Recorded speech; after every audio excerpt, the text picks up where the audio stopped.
Margaret Maggie Thompson stood at the edge of the airfield, watching the sleek fighter planes soar through the California sky like metal birds dancing with the clouds. The year was 1941 and the world was at war.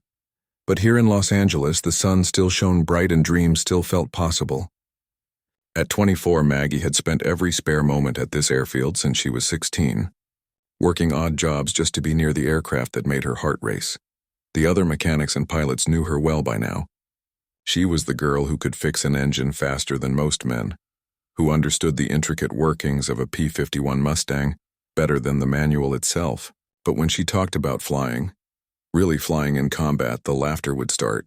Not cruel laughter, but the kind that adults give children when they talk about impossible things. "Maggie, sweetheart," old Frank Rodriguez would say, wiping grease from his weathered hands. "Women just aren't built for this kind of flying. The G-forces alone would knock you unconscious. It's not about being tough or smart. It's just biology." Frank meant well. They all did. Even Captain James Mitchell, the base commander who had watched Maggie grow from a determined teenager into a skilled aircraft mechanic, would shake his head when she mentioned her flying ambitions. "You're brilliant with engines, Thompson," he would tell her. "But combat flying is different. The human body takes a beating up there. The physical demands are beyond what most people can handle." But Maggie had a secret. Every weekend, when the base was quieter and fewer people were around, she had been taking flying lessons with retired pilot Eddie Kowalski. Eddie had lost his left leg in the Great War, but could still fly better than men half his age. He saw something in Maggie that others missed, a natural instinct for reading the sky and understanding how an aircraft wanted to move through the air. "The machine doesn't care if you're a man or woman," Eddie would tell her as they climbed into his old biplane. "It only cares if you understand it, if you can become part of it. And you, Maggie, you understand these birds better than anyone I've known." Under Eddie's guidance, Maggie learned to handle sharp turns that would make most people sick. She practiced emergency maneuvers, learned to read weather patterns, and developed the kind of split-second decision-making that separated good pilots from dead pilots. More importantly, she learned to push through the physical discomfort that came with aggressive flying. The G-forces that everyone said would be too much for her became manageable through technique and conditioning.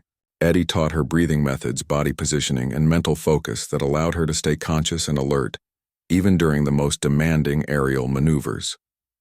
"It's not about being the strongest," he explained. "It's about being the smartest." But these lessons remained their secret. At the base, Maggie continued her work as a mechanic, listening to the constant chatter about the war escalating in Europe and the Pacific. American pilots were already flying missions, though the United States hadn't officially entered the conflict yet. The talk was always the same.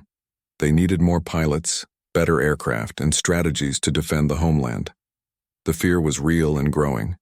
Enemy submarines had been spotted off the California coast. Intelligence reports suggested that Japanese forces were considering attacks on American soil. Los Angeles, with its aircraft manufacturing plants and military installations, was a prime target. The city's residents went about their daily lives, but there was an underlying tension, a knowledge that the war could come to them at any moment. Maggie absorbed all of this information, filing it away while she worked on engines and dreamed of doing more than just keeping other people's aircraft in flying condition. She read every military aviation manual she could get her hands on, studied tactics and strategies, and learned about the latest developments in aircraft technology. Her colleagues saw her dedication but misunderstood its purpose. They assumed she wanted to be the best mechanic possible, maybe eventually work her way up to an engineering position. The idea that she actually intended to fly combat missions seemed so far-fetched that most people dismissed it without serious consideration. "You know what your problem is, Maggie?" said Tom Bradley, a young pilot fresh out of training. "You think too much about this stuff. Flying isn't about knowing every bolt and wire. It's about instinct, about being able to handle yourself when things go wrong fast. Combat flying is violent. It's not a place for overthinking." Maggie just smiled and nodded, but inside she was thinking about all the times Eddie had put their old biplane through maneuvers that would have challenged any military pilot. She thought about the hours she had spent learning to stay calm when the world was spinning around her, when the forces trying to crush her body were so strong that breathing became a conscious effort. As 1941 drew to a close, the tension in Los Angeles was becoming impossible to ignore. Military exercises were more frequent. Blackout drills had become routine. The aircraft production facilities were working around the clock, turning out fighters and bombers at an unprecedented rate. Everyone knew that American involvement in the war was no longer a question of if, but when. Maggie continued her double life, working at the base during the day and flying with Eddie whenever possible. She was getting better, much better, but she was also growing frustrated with the limitations placed on her by other people's assumptions. She had proven to herself that she could handle the physical demands of aggressive flying. She had demonstrated mechanical knowledge that surpassed most of the men around her, but none of that seemed to matter when it came to being taken seriously as a potential combat pilot. The morning of December 7th changed everything. News of the attack on Pearl Harbor reached the base within hours, and suddenly the war wasn't something happening far away. It was here, it was real, and it was immediate. The base erupted into controlled chaos as everyone tried to process what this meant for them. For California, for the entire country. Maggie stood in the hangar, surrounded by the urgent conversations and hurried preparations, and felt something shift inside her. The time for patient waiting and gradual acceptance was over. The country was at war, and they were going to need every capable pilot they could find. She was capable, whether anyone else believed it or not. Looking up at the aircraft around her, the fighters and trainers that she knew as well as her own heartbeat, Maggie made a decision. She was going to prove that she belonged in the cockpit, not just in the engine compartment. The war had come to America, and she was going to be part of the fight, regardless of what anyone else thought about women and G-forces and biological limitations. The real test was coming, though she didn't know it yet. Soon, very soon, enemy aircraft would appear in the skies over Los Angeles, and everything she had learned, everything she had practiced in secret, would be put to the ultimate test. The weeks following Pearl Harbor transformed Los Angeles into a city on edge. Military checkpoints appeared overnight, and the beaches that once welcomed families now bristled with barbed wire and artillery positions. The aircraft manufacturing plants operated under armed guard, and everyone understood that the war was no longer something happening to other people in distant places. Maggie noticed the changes in her daily routine immediately. The base where she worked became a fortress of activity, with new security protocols and an urgency that made every conversation feel important. Pilots who had once joked around during downtime now studied maps and weather reports with intense focus. Everyone knew that Japanese forces had the capability to reach the American mainland, and California was the most obvious target. Captain Mitchell called all base personnel together 3 days after Pearl Harbor. His usually calm demeanor showed cracks of stress as he addressed the assembled mechanics, pilots, and support staff. "The situation has changed dramatically," he announced, his voice carrying across the hangar. "We're no longer training for a war that might come to us. We're preparing for a war that's already here." He explained that intelligence reports indicated increasing Japanese naval activity off the Pacific coast. Submarine sightings were becoming more frequent, and there was growing concern about potential air attacks on strategic targets. Los Angeles, with its concentration of aircraft production facilities and military installations, was considered a high-priority target. "We need to be ready for anything," Mitchell continued. "That means longer hours, increased readiness, and every aircraft in perfect condition at all times." The margin for error has disappeared. Maggie absorbed every word while simultaneously calculating what this meant for her own situation. The base would need maximum efficiency from everyone, which meant her mechanical skills would be in even higher demand. But it also meant that conventional thinking about who could and couldn't fly might become less important than who was actually capable of getting the job done. She approached Captain Mitchell after the briefing, choosing her words carefully. "Sir, with respect, if we're facing the possibility of air attacks, shouldn't we be training every capable person to fly defensive missions?" Mitchell looked at her with the patient expression he reserved for well-meaning but impractical suggestions. "Maggie, I appreciate your enthusiasm, but flying combat missions isn't like fixing engines. The physical demands are extreme, and the training timeline is measured in years, not weeks." "But sir," Maggie persisted, "what if someone already had flying experience? What if they just needed to transition from civilian to military aircraft?" The question hung in the air between them. Mitchell studied her face, perhaps seeing something there that made him reconsider his automatic dismissal. Are you telling me you have flying experience, Thompson? Before Maggie could answer, an alarm began blaring across the base. Not a drill alarm, but the real thing. The sound that meant incoming aircraft of unknown origin. Everyone froze for a split second before training took over and the hangar exploded into organized motion. Pilots ran for their aircraft while ground. Crews began the rapid startup, procedures they had practiced countless times. Maggie found herself automatically moving toward her assigned station, ready to help get every available fighter into the air as quickly as possible. But as she watched the controlled chaos around her, she couldn't shake the feeling that this might be exactly the kind of situation where conventional rules would need to be set aside. The alarm turned out to be a false alert, triggered by a formation of Navy aircraft returning from patrol earlier than expected. But the incident served as a stark reminder that the threat was real and immediate. In the debriefing that followed, Captain Mitchell raised concerns that Maggie had been thinking about for weeks. "We have 18 operational fighters on this base," he told the assembled pilots. "If we face a serious attack, particularly one involving multiple waves of enemy aircraft, we may not have enough pilots to mount an effective defense." The mathematics are simple and sobering. Lieutenant Robert Chen, one of the base's most experienced pilots, voiced what others were thinking. "Sir, what about the possibility of emergency pilots? People with civilian flying experience who could be rapidly trained for basic defensive operations?" Mitchell nodded slowly. "I've been considering that option. The challenge is identifying individuals with sufficient experience and the right temperament for combat flying. It's not something we can determine through paperwork alone." Maggie saw her opportunity and took it. "Captain Mitchell, sir, I'd like to volunteer for evaluation as an emergency pilot." The room fell silent. Some of the pilots exchanged glances and she could see the skepticism in their faces. Tom Bradley actually laughed, a short, sharp sound that cut through the tension. "Maggie, come on," Bradley said, not unkindly. "You're one hell of a mechanic, but flying fighters is completely different.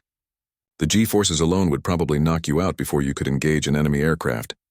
Captain Mitchell held up a hand for silence. "Thompson, I need you to be completely honest with me. What flying experience do you actually have?" Maggie took a deep breath. This was the moment when her secret training with Eddie Kowalski would either open doors or confirm everyone's belief that she was being unrealistic. "Sir, I've been flying regularly for 3 years. I have approximately 400 hours of flight time, including aerobatic training and emergency procedures. I've practiced high-G maneuvers and demonstrated ability to maintain consciousness and control during aggressive aerial combat simulations." The silence that followed was different from before. Instead of dismissive skepticism, she could see genuine surprise and calculation in the faces around her. Captain Mitchell leaned back in his chair, processing this unexpected information. "Who certified this training?" he asked. "Eddie Kowalski, sir. Retired Army Air Service pilot. He's been conducting civilian flight instruction using his own aircraft." Mitchell knew Eddie's reputation. Everyone on the base did. The old pilot was legendary for his skill and his uncompromising standards. If Eddie Kowalski had been training someone for 3 years, that person was undoubtedly a competent pilot. "Kowalski doesn't waste time on people who can't handle real flying," Mitchell said, more to himself than to anyone else. "If he's been working with you for 3 years, Lieutenant Chen leaned forward. "Sir, with respect, maybe we should consider actual evaluation flights rather than theoretical discussions. If Thompson can demonstrate the skills she claims to have, we'd be foolish to ignore a potential resource." Bradley shook his head. "This is crazy. Even if she can fly civilian aircraft, military fighters are completely different animals. The power, the weight, the weapon systems, it's not comparable." "Actually," Maggie said quietly, "Eddie's been training me on a modified aircraft that's very similar to military specifications.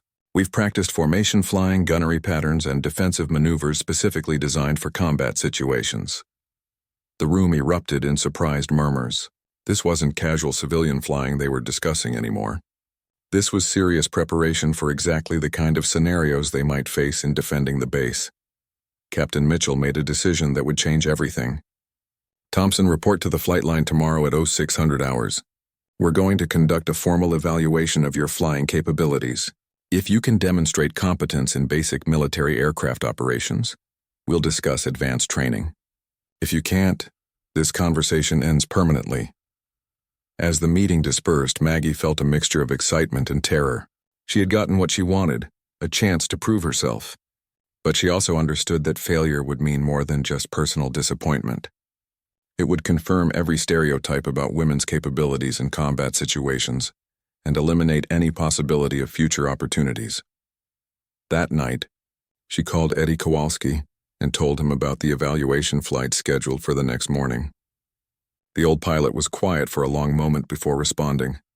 "Maggie," he said finally, "tomorrow isn't just about flying. It's about proving that skill and determination matter more than prejudice and assumptions. You're ready for this, but remember, they're not just evaluating your flying, they're evaluating their own willingness to change." Dawn broke gray and cold over the Los Angeles airfield, with a marine layer that made the aircraft look like ghostly shadows emerging from the mist. Maggie arrived at 0530 hours, 30 minutes before her scheduled evaluation, wanting extra time to inspect the aircraft and settle her nerves. She had barely slept, spending most of the night reviewing emergency procedures and visualizing the maneuvers she might be asked to perform. The aircraft assigned for her test was a North American AT-6 Texan, a military trainer that bridged the gap between civilian aircraft and frontline fighters. It was more powerful and responsive than anything she had flown with Eddie, but the basic principles remained the same. As she conducted her pre-flight inspection, running her hands along the control surfaces and checking the engine compartment, she felt the familiar calm that came from working with machines she understood. Captain Mitchell approached with Lieutenant Chen and two other senior pilots she didn't recognize. Their expressions were carefully neutral, giving no indication of what they expected from the morning's test. Mitchell carried a clipboard with what appeared to be a comprehensive evaluation checklist. "Thompson," Mitchell said, "this evaluation will consist of 3 phases. First, basic aircraft operation and normal flight maneuvers. Second, advanced aerobatic procedures including high G turns and recovery from unusual attitudes. Third, simulated combat scenarios including formation flying and evasive maneuvers." He paused, studying her face for any sign of hesitation. "At any point, if you feel uncomfortable or unable to continue, signal immediately. There's no shame in recognizing limitations, but there is danger in exceeding them." Maggie nodded, understanding the subtext. They were giving her an opportunity to back out gracefully, assuming that the reality of military flying would prove more challenging than she anticipated. Instead of feeling pressured, she felt grateful for the chance to demonstrate what Eddie had taught her about preparation and mental focus. The first phase went smoothly. Maggie performed takeoff, climbs, turns, and landing approaches with the precision that came from hundreds of hours of practice. The AT-6 responded differently than Eddie's modified biplane, but the fundamentals translated perfectly. She could hear the radio chatter between the evaluating pilots, noting her smooth control inputs and confident handling of the aircraft. "She's not fighting the machine," she heard Lieutenant Chen observe. "Look how she's reading the airspeed and altitude changes. That's not beginner flying." The second phase was where most people expected her to fail. High G maneuvers were physically demanding, requiring not just strength but technique and conditioning to maintain consciousness and control. As they climbed to altitude, Maggie reviewed Eddie's teachings about breathing, body positioning, and mental focus. "Thompson, execute a series of maximum performance turns," came Mitchell's voice over the radio. "Push the aircraft to its limits and demonstrate recovery control." Maggie began the maneuver sequence that Eddie had drilled into her over countless practice sessions. As the G-forces built, she felt the familiar sensation of weight pressing down on her body, trying to push blood away from her brain. But instead of fighting it, she worked with it, using controlled breathing and muscle tension to maintain alertness. The aircraft carved through the sky in tight spirals that would have grayed out most untrained pilots. Maggie maintained precise control throughout, calling out altitude and airspeed readings to demonstrate that she remained fully conscious and aware. When she completed the sequence and leveled off, the radio was quiet for several seconds. "Jesus," came Bradley's voice, followed immediately by a sharp, "Maintain radio discipline" from Mitchell, but the damage was done. The surprise and respect in that single word told Maggie that she had passed a threshold no one expected her to reach. The evaluation continued, but the tone had shifted from skeptical testing to genuine assessment of capabilities. The third phase involved the most complex flying of the morning. Mitchell directed her through formation procedures, emergency scenarios, and simulated combat maneuvers that required split-second decision-making and precise aircraft control. Each test built on the previous one, creating a comprehensive picture of her abilities under pressure. The final test was the most challenging. A simulated attack scenario where she had to evade multiple enemy aircraft while maintaining defensive positioning. Lieutenant Chen and another pilot flew as aggressors, attempting to get weapons tracking solutions on her aircraft while she maneuvered to avoid their attacks. What followed was 10 minutes of the most intense flying Maggie had ever experienced. The aggressor aircraft pushed her through a series of defensive maneuvers that tested every skill Eddie had taught her. She rolled, climbed, dove, and turned through three-dimensional space, always thinking 2 moves ahead, always calculating angles and energy states. The radio chatter during this phase was minimal but telling. She could hear the strain in the voices of the evaluating pilots as they watched maneuvers that challenged their preconceptions about what a woman could accomplish in a high-performance aircraft. When Mitchell finally called an end to the evaluation, Maggie was exhausted but exhilarated. She had flown at the edge of her capabilities and demonstrated skills that she had worked years to develop. More importantly, she had done it in front of people who could open doors that had previously been closed to her. The landing was smooth and precise, a final demonstration of control and composure. As she taxied back to the ramp, Maggie could see a small crowd of base personnel who had gathered to watch the unusual sight of a woman flying a military aircraft through advanced maneuvers. The debriefing was unlike anything she had expected. Instead of the patronizing comments about effort and attitude that she had feared, the conversation focused on technical aspects of her flying and areas where military-specific training would be required. "Thompson," Captain Mitchell said, consulting his evaluation notes, "your basic flying skills are exceptional. Your aerobatic abilities are better than some of our active pilots. Your situational awareness and decision-making under pressure are impressive."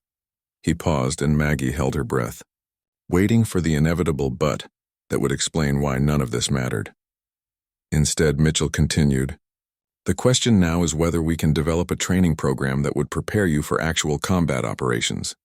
This would be unprecedented and there would be significant bureaucratic challenges." Lieutenant Chen leaned forward.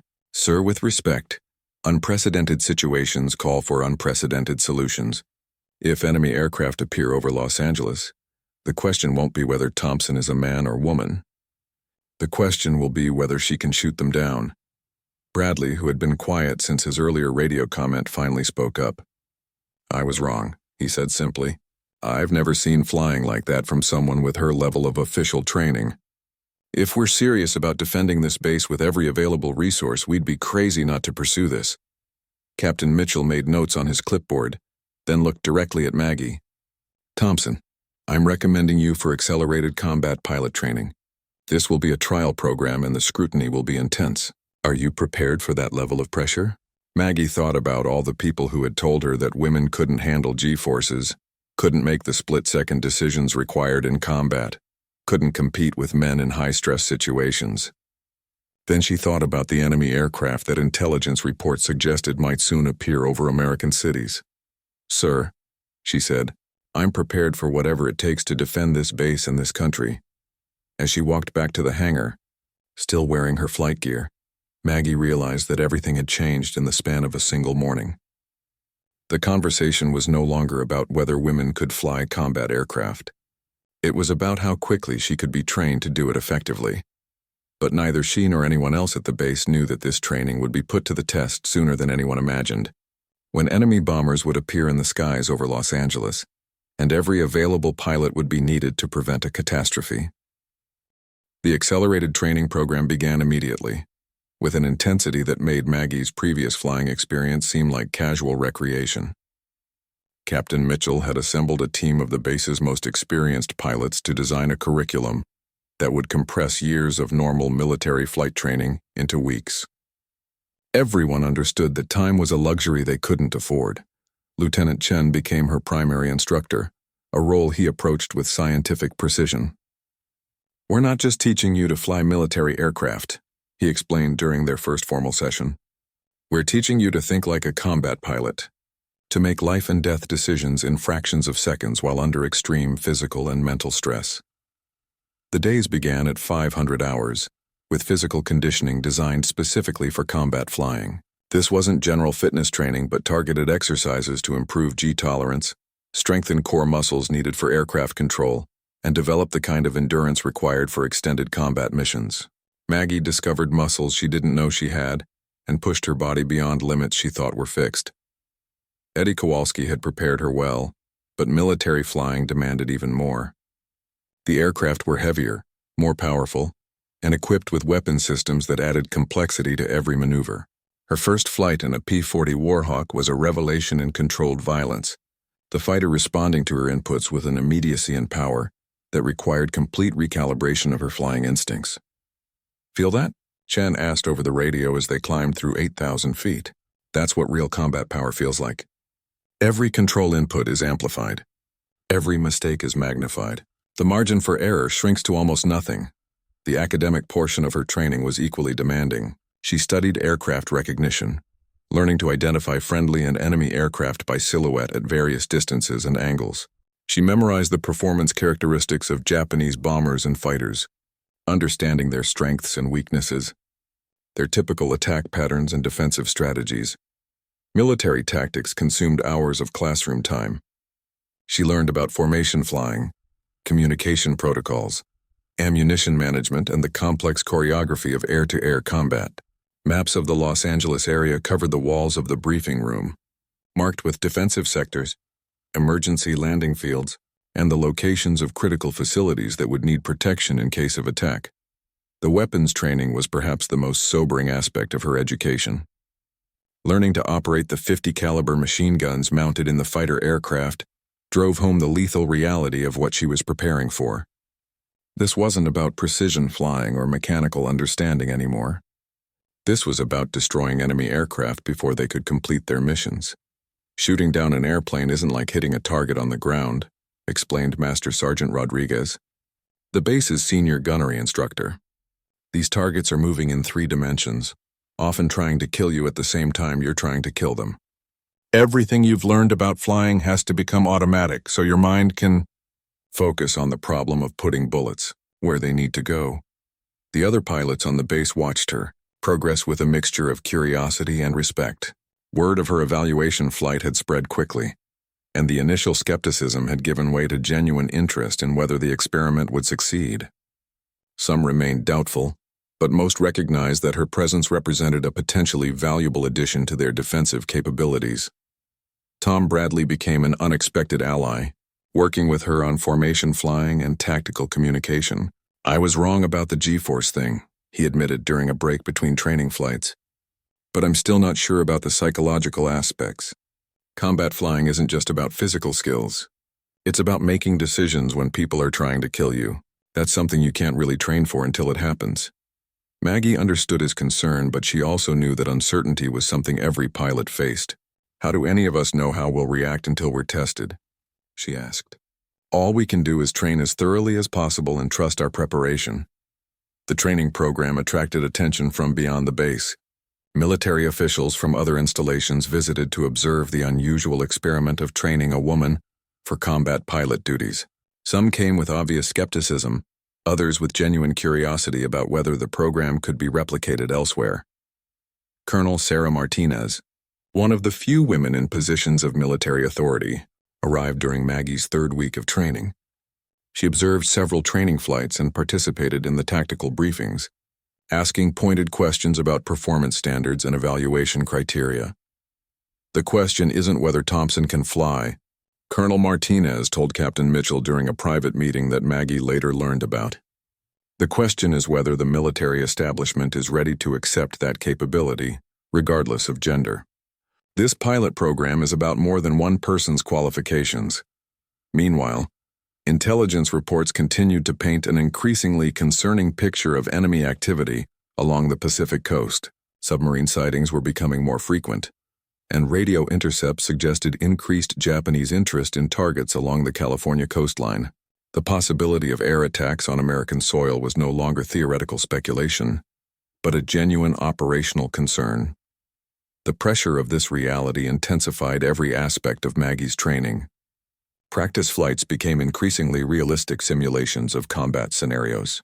She learned to operate under radio silence, to navigate by dead reckoning when landmarks were obscured, and to make rapid tactical decisions based on incomplete information. Her instructors pushed her through scenarios designed to test every aspect of her preparation. She flew interception missions against simulated bomber formations, practiced emergency procedures for aircraft damage, and learned to coordinate with ground-based anti-aircraft defenses. Each exercise built on the previous one, creating a comprehensive foundation of combat-ready skills. The most challenging aspect wasn't the flying itself, but the mental preparation for the reality of aerial combat. Shooting at practice targets was one thing. The prospect of actually engaging enemy aircraft in life-and-death combat was entirely different. Her instructors were honest about this psychological dimension, sharing their own experiences and concerns about the transition from training to actual combat. The first time you see tracers going past your canopy, everything changes, Lieutenant Chen told her during one of their debriefing sessions. All the training in the world can't completely prepare you for that moment when you realize someone is actively trying to kill you. The key is trusting your training and not overthinking the situation. As her 4th week of training began, Maggie felt confident in her abilities but sobered by the responsibility she was preparing to accept. She could handle the aircraft, operate the weapons systems, and execute the tactical maneuvers required for combat flying. Whether she could perform these skills under the stress of actual combat remained an open question, one that could only be answered when the situation demanded it. Unknown to anyone at the base, that test was approaching faster than anyone anticipated. Intelligence networks were detecting increased Japanese naval activity, and reconnaissance flights were reporting formations of unidentified aircraft approaching the American mainland. The theoretical threat they had been training to counter was about to become terrifyingly real. Captain Mitchell received a classified briefing that made the urgency of Maggie's training program suddenly critical. Enemy aircraft were massing for what appeared to be a major attack on strategic targets along the California coast. Los Angeles, with its concentration of aircraft manufacturing facilities and military installations, was almost certainly on the target list. The training phase was about to end, whether they were ready or not. The morning of February 24, 1942, began like any other day of intensive training, but there was an undercurrent of tension that experienced military personnel recognized immediately. Radio traffic was heavier than usual, with coded messages flowing between coastal defense installations. Weather reconnaissance flights were launched earlier, and more frequently than normal protocols required. Maggie noticed the changes during her pre-dawn briefing with Lieutenant Chen. Maps that usually showed routine training areas now displayed defensive patrol sectors and intercept vectors. The casual atmosphere of previous weeks had been replaced by the focused intensity that comes when theoretical preparation meets real-world application.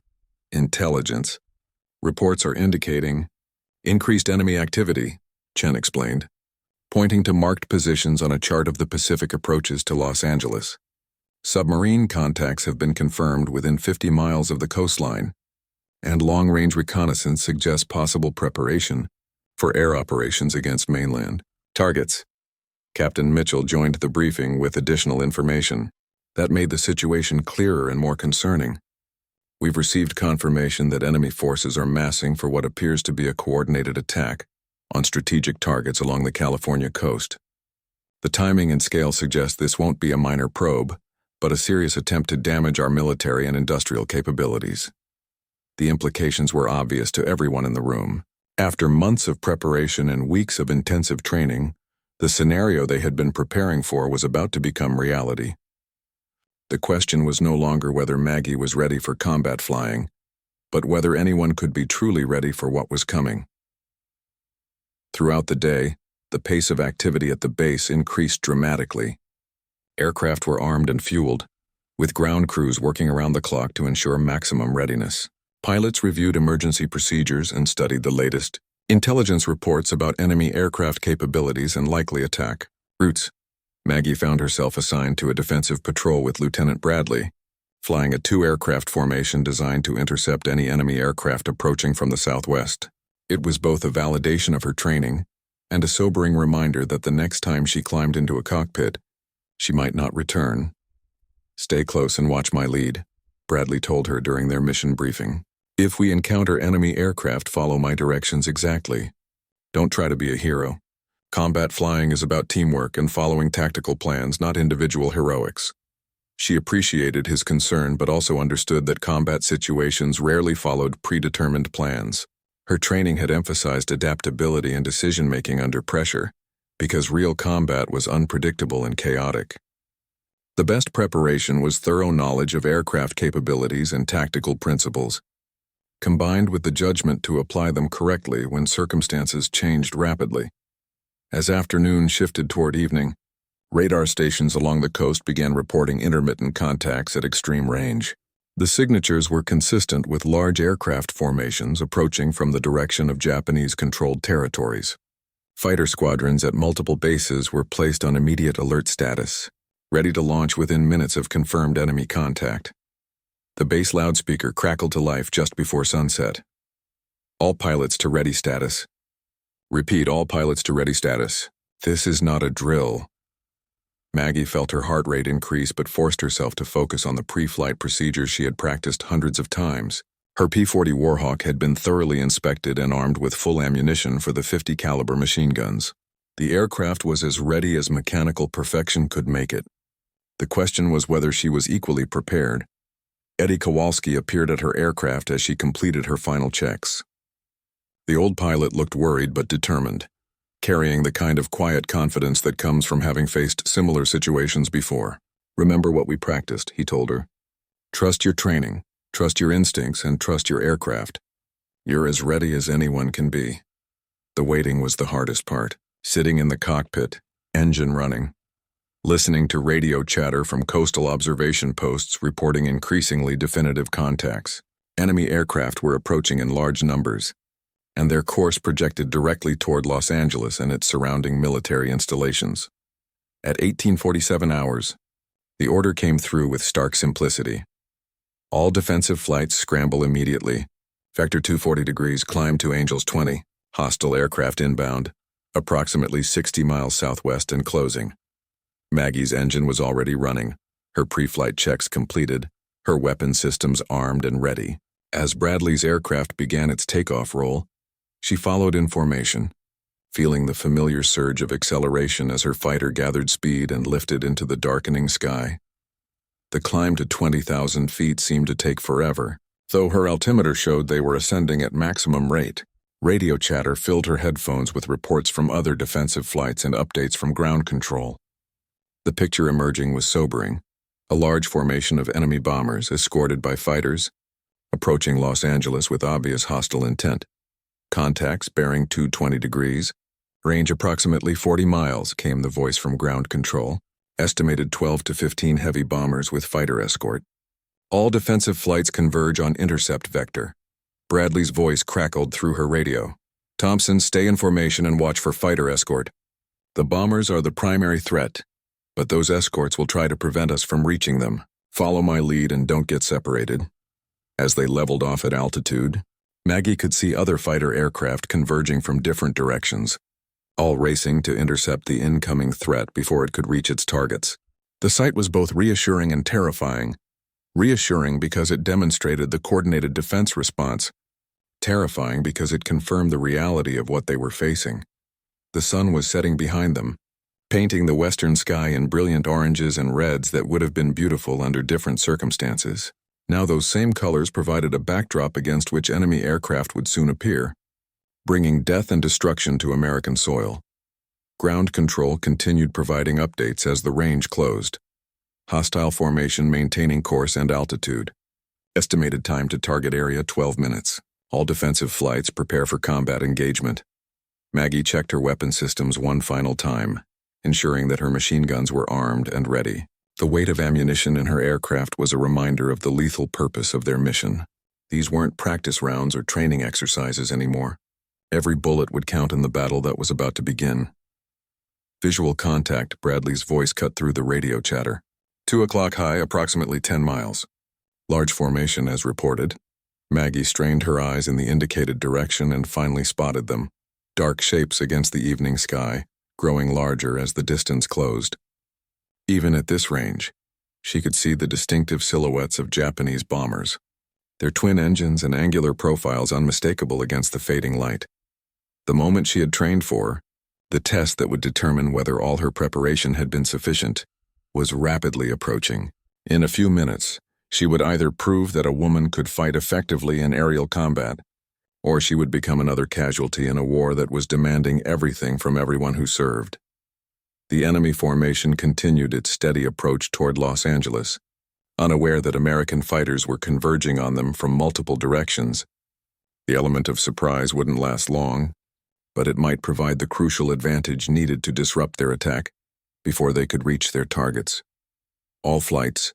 This is control, came the final coordination from ground. Engage at will. Priority targets are the bombers. Good hunting. Bradley banked toward the enemy formation and Maggie followed, her heart pounding but her hands steady on the controls. Everything she had learned, everything she had practiced, everything she had proven during weeks of intensive training was about to be tested in the most demanding way possible. The enemy formation materialized out of the evening sky like a deadly constellation. 12 twin-engine bombers flying in tight formation with fighter escorts weaving protective patterns around them. From her position slightly behind and to the right of Bradley's P-40, Maggie could see the entire threat clearly for the first time. The bombers were Mitsubishi G4M Betty aircraft, capable of carrying significant bomb loads and equipped with defensive armament that made them dangerous opponents even for fighter aircraft. Control. This is Eagle Flight. Bradley's voice cut through the radio static. I count 12 bombers. Repeat 12 bombers, with approximately 8 fighter escorts. Requesting permission to engage. Eagle Flight, you are cleared to engage. Priority targets are the bombers. Break them up before they reach the target area. The distance was closing rapidly now, and Maggie could see the enemy fighters beginning to react to the presence of American interceptors. The Japanese pilots were skilled and experienced, adjusting their formations to counter the approaching threat while maintaining protection for their bombers. Bradley's tactical training took over as he analyzed the situation in the seconds available before combat was joined. Thompson, we're going to approach from their 6 o'clock high, dive through the fighter screen and target the lead bomber elements. Stay with me and watch for fighters breaking off to engage us. The dive began with stomach-dropping suddenness, both American fighters rolling inverted and pulling through to point their noses directly at the enemy formation. The sensation was like riding a controlled avalanche, with airspeed building rapidly, and the enemy aircraft growing larger in Maggie's gun sight with each passing second. At 400 yards range, Bradley opened fire on the lead bomber, his tracers reaching out like deadly fingers of light.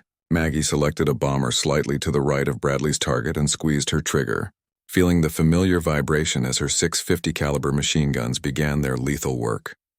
Her first burst was slightly high, the tracers passing just over the bomber's cockpit, but she corrected immediately and watched her rounds impact along the aircraft's fuselage. Pieces of metal flew away from the enemy aircraft, and she could see sparks and small fires beginning where her bullets had found their mark. The bomber formation began to break apart as other American fighters joined the attack from different angles. The sky filled with the chaos of aerial combat, with aircraft maneuvering violently in 3 dimensions while tracers crisscrossed the darkening sky like deadly lightning. A Japanese fighter dove toward Maggie from above, forcing her to break off her attack on the bombers and maneuver defensively. This was the moment her training with Eddie Kowalski proved its worth, as she instinctively rolled inverted and pulled through a high G-turn that brought her around behind the attacking fighter. The Zero was fast and maneuverable, but Maggie's P-40 had advantages in diving speed and structural strength. She used these characteristics to her advantage, forcing the combat into a series of high-speed maneuvers that favored her aircraft's capabilities over those of her opponent. The Japanese pilot was skilled, turning and climbing in attempts to gain a favorable firing position, but Maggie stayed with him through every maneuver. Her training in high G flying, the aspect that so many people had claimed would be impossible for a woman, allowed her to maintain consciousness and control through turns that would have grayed out less prepared pilots. After what felt like hours but was probably less than 2 minutes, she found herself in a perfect firing position behind the Zero. Her burst was short and accurate, concentrated on the enemy aircraft's engine and cockpit area. The Zero immediately began trailing smoke and losing altitude, its pilot apparently wounded or killed by her gunfire. But there was no time to observe the results of her attack. The radio was alive with urgent calls from other pilots, and she could see that several of the enemy bombers had broken through the fighter screen and were continuing toward their targets in Los Angeles. All flights, this is control. Enemy bombers are approaching the target area. Repeat, bombers inbound to Los Angeles. All available aircraft intercept immediately. Maggie looked around the chaotic sky and spotted 3 bombers flying in loose formation, apparently separated from their escorts and heading directly toward the city. Without waiting for orders, she turned toward them, pushing her engine to maximum power in an attempt to catch them before they could complete their bomb runs. The chase developed into a desperate race against time. The bombers were flying at maximum speed toward what appeared to be the aircraft manufacturing plants in the eastern part of Los Angeles. If they succeeded in bombing those facilities, the damage to American war production could be significant and long-lasting. She was gaining on them, but slowly, and she could see the lights of Los Angeles spread out below like a vast carpet of jewels. Somewhere down there were the factories, the military installations, and the civilian population that depended on the success of defensive flights like hers. At maximum range, she opened fire on the trailing bomber, hoping to disrupt their formation even if she couldn't immediately shoot them down. Her tracers reached out across the distance, and she was rewarded by seeing pieces fly from the enemy aircraft's wing and engine nacelle. The bomber began to lose altitude and fall behind its companions, apparently damaged seriously enough to affect its performance. But the other 2 aircraft continued their approach to the target area, and Maggie realized she might not be able to stop them both before they reached bombing range. That's when she heard Bradley's voice over the radio. "Thompson, I'm coming up on your left. We'll take them together. You take the left bomber, I'll take the right." Looking to her left, she could see Bradley's P-40 approaching at high speed, apparently having fought his way clear of the aerial battle behind them. The sight of friendly aircraft filled her with relief and renewed determination. Together, they closed the remaining distance to the enemy bombers, just as the aircraft began their bombing runs. The pilots were flying straight and level now, focusing on their navigation and bomb sight rather than defensive maneuvering. It was the moment of maximum vulnerability, and both American pilots pressed their attacks with everything they had. Maggie's sustained burst tore into her target bomber's port engine, which immediately burst into flames. The aircraft began to bank to the left, its bomb run disrupted, smoke and fire trailing behind it as it started its death spiral toward the ground below. Bradley's target was also hit hard, pieces flying from its fuselage and wings as his concentrated fire found vital systems. But this bomber's pilot was either very brave or very determined, because he continued his bombing run even as his aircraft was being destroyed around him. The bombs fell away from the damaged aircraft just as Bradley's final burst found its fuel tanks. The explosion was visible for miles, a brilliant flash of light that illuminated the entire sky for a brief moment before the burning wreckage tumbled toward the ground. Looking down, Maggie could see the bomb impacts in what appeared to be an empty field several miles short of the intended targets. The disruption of their formation and the attack on the lead aircraft had apparently caused the bombs to fall harmlessly in an uninhabited area. The immediate threat was over, but as she surveyed the sky around her, Maggie realized that the battle had scattered aircraft across dozens of miles. Some American fighters were still engaged with enemy aircraft, while others were returning to base with various degrees of battle damage. Her own aircraft had taken several hits during the combat, with bullet holes in her wings and what appeared to be minor damage to her engine cooling system. But the P-40 was still flying strongly, and she had enough fuel to return to base safely. As she formed up with Bradley for the flight back to their base, Maggie reflected on what had just happened. She had engaged enemy aircraft in combat, shot down at least 1 and possibly 2 opponents, and helped prevent a potentially devastating bombing attack on Los Angeles. More importantly, she had proven that all the doubts about women's capabilities in combat flying were simply wrong. When the test came, when everything depended on skill and courage rather than gender and preconceptions, she had performed exactly as her training had prepared her to do. The flight back to base was conducted in relative silence, with only essential radio communications between aircraft reporting their status and requesting priority landing clearance for damaged fighters. Maggie flew formation with Bradley, both pilots processing what they had just experienced while maintaining the discipline and focus needed to safely recover their aircraft. As they approached the airfield, Maggie could see emergency vehicles positioned along the runway and medical personnel standing by to assist pilots who might have been wounded during the engagement. The base was fully illuminated despite blackout protocols, indicating that the immediate threat had passed and normal operations were resuming. Bradley's voice crackled through her headphones. "Thompson, that was exceptional flying back there. You probably saved thousands of lives by stopping those bombers from reaching their targets." The landing approach felt surreal after the intensity of aerial combat. The familiar procedures of reducing power, lowering landing gear, and configuring the aircraft for landing provided a welcome return to routine after the chaos of battle. When her wheels touched the runway, Maggie felt a profound sense of relief mixed with pride in what she had accomplished. Ground crews swarmed around both aircraft as they taxied to the parking area, conducting rapid assessments of battle damage and preparing the fighters for immediate repair if needed. Maggie's P-40 had taken several bullet hits, but none had damaged critical systems seriously enough to affect its performance. Captain Mitchell was waiting when she climbed down from her aircraft, accompanied by several senior officers she didn't recognize. Instead of the skeptical expressions she had grown accustomed to seeing, their faces showed respect and genuine interest in her account of the mission. "Thompson," Mitchell said, "we've been monitoring radio transmissions from the engagement. Initial reports indicate that you scored confirmed kills on at least 2 enemy aircraft and played a crucial role in preventing the bombing attack from reaching its intended targets." The debriefing that followed was thorough and professional, focusing on tactical lessons learned and the effectiveness of defensive procedures. Maggie found herself being questioned not as an experimental pilot whose performance needed to be evaluated, but as a combat veteran whose experience could inform future operations. "The enemy pilot training appears to be excellent," she reported, "but their aircraft have definite limitations in high-speed diving attacks.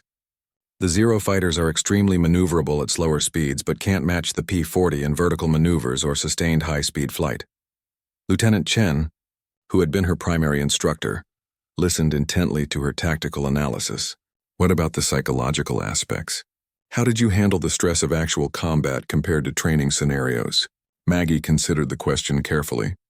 The intensity was much higher than training, obviously, but the fundamentals remained the same.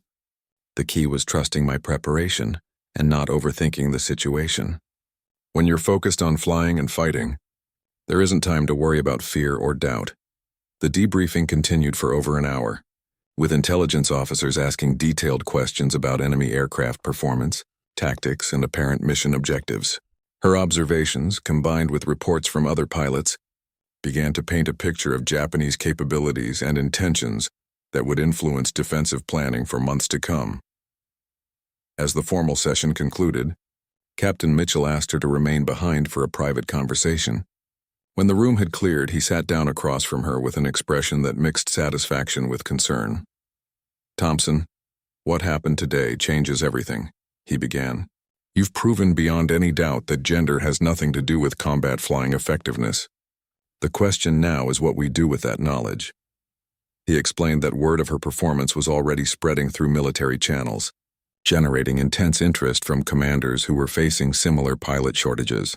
"There are women across the country with flying experience who could potentially be trained for combat operations. Your success today may have opened a door that can't be closed." The implications were staggering. If military leaders accepted that women could fly combat missions effectively, it could dramatically expand the pool of available pilots at a time when every trained aviator was desperately needed. But it would also require overcoming decades of institutional prejudice and social assumptions. "Sir," Maggie said, "I didn't do anything today that any properly trained pilot couldn't have done. The only difference is that I was given the opportunity to prove it. If there are other women with the skills and determination to serve as combat pilots, shouldn't we be training them?" Mitchell nodded slowly. "That's exactly what several people are suggesting. There's talk of establishing formal training programs for women pilots, possibly even dedicated combat squadrons. Your performance today will be cited as proof that such programs could be successful." Over the following days, as reports of the aerial battle over Los Angeles circulated through military and civilian channels, Maggie found herself at the center of a debate that extended far beyond aviation. Newspapers across the country carried stories about the woman pilot who had helped defend Los Angeles from enemy attack, with reactions ranging from pride to skepticism to outright disbelief. Eddie Kowalski visited her at the base several days after the mission, bringing with him a quiet satisfaction that came from seeing his student succeed in the ultimate test.